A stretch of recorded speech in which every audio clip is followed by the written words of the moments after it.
Hey y'all, it's Ann from What's Up Family Home, and today I have another collab for you. And this one's hosted by Diane, the Canning Nana. And we are doing what we would dehydrate again and what we wouldn't. And the would is a bigger list than the wouldn't. There's just a few things that I probably wouldn't dehydrate again, but there's a big list of what I would dehydrate again. So be sure to check out Diane's channel. She does a lot of preserving. She cans, she dehydrates, she gardens, she just does a little bit of everything. She cooks. So be sure to check out her channel. I'll have it listed below.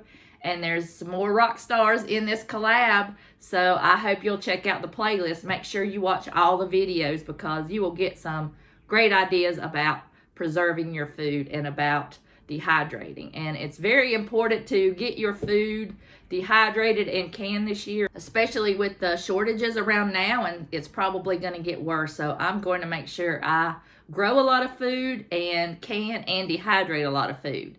So this is very important to learn how to do, and dehydrating is way easier than canning. You just put it on a tray and dehydrate it and make sure it's dry, and it will last at least a year. So hopefully you will learn how to dehydrate and get you a dehydrator, because it is awesome to be able to have this stuff on your shelf and then to rehydrate it with just some hot water. And it goes great in all kinds of meals. So let's get started on what I will dehydrate again.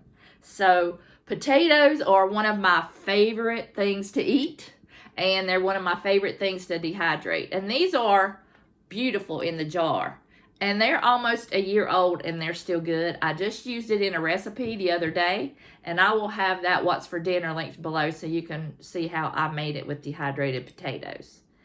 Very delicious and very easy to dehydrate, and I will definitely always have this on my shelf. I will always dehydrate potatoes.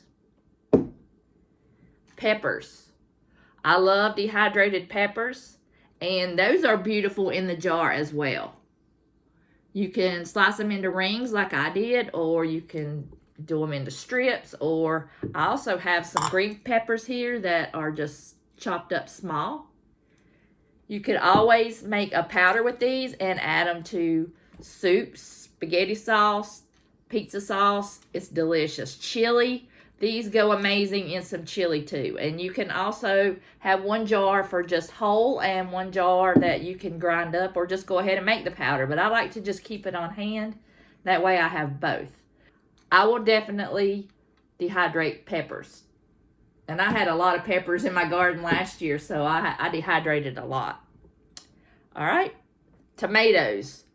I just slice these and put them on the dehydrator. They are so good. They're like chips. Sweet tomato chips, and they're really good. And you can also grind these into powder and put them into chili, soup, stews, spaghetti sauce, pizza sauce. They are delicious, and they're just great as a snack as well. You can just snack on those. Those are delicious. So I will always dehydrate tomatoes. And you can also, if you're canning some tomatoes and you have the skins on them, don't throw your tomato skins away. Dehydrate those, and you can make those into a powder as well. And you could also maybe thicken it, and it'll be kind of like a tomato paste. So make sure you dehydrate tomatoes. Onions.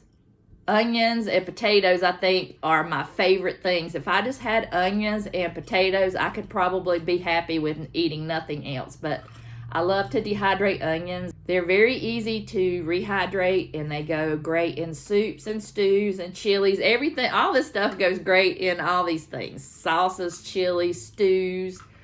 And you could also make powder into the onions too. Make yourself some onion powder. Keep it whole and then just grind up some as I go. So these are invaluable in my kitchen, so I will always dehydrate onions. And mushrooms. Mushrooms are amazing, dehydrated.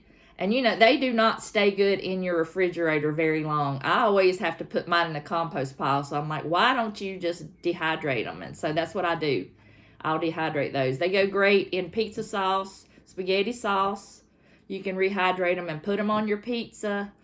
They dehydrate so easy. So these are something that I'll always keep on my shelf. And I'll dehydrate again. All right.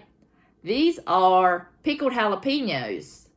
They're really, really good and great in soups and stews and all kinds of things like that. But when you dehydrate them, they really get hot. These are really, really hot.